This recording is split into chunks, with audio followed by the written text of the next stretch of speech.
રાજપીપળામાં વિવિધ વિકાસ કામોના ખાતમુહૂર્ત પ્રસંગે સાંસદ મનસુખ વસાવા ફરી એકવાર પોતાના આગવા અંદાજમાં જોવા મળ્યા હતા। સ્વર્ણિમ જયંતિ યોજના હેઠળ સીસી રોડના કામોનું ઉદ્ઘાટન કરતી વખતે તેમણે અધિકારીઓ અને પક્ષના કાર્યકરોને આડે હાથ લીધા। સાંસદ વસાવાએ હરસિદ્ધિ મંદિરના કમ્પાઉન્ડ વોલ તોડી પાડવાના મુદ્દે કલેક્ટર સાથે સંકલન કરી અને ત્વરિત કામ શરૂ કરવા માટે સૂચના આપી હતી।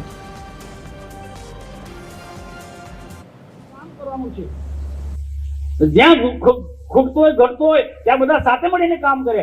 રાજપીપળાના લોકો, નર્મદા જિલ્લાના લોકો એક વખત એમના મોઢામાંથી થવું જોઈએ કે ના ભાઈ, ભાજપની ટીમ એ રાજપીપળાના હિતમાં, નગરના હિતમાં, જિલ્લાના હિતમાં ખૂબ સુંદર કામ કરે છે એવું લોકોના મનમાં સ્વયંભૂ અંદરથી અવાજ આવવો જોઈએ એ પ્રકારનું કામ કર્યું છે ને। એ માટે આપણે મહાદેવ શક્તિ આપે, માં જગદંબા દુર્ગા આપણને શક્તિ આપે, હરસિદ્ધિ માતા પણ શક્તિ આપે।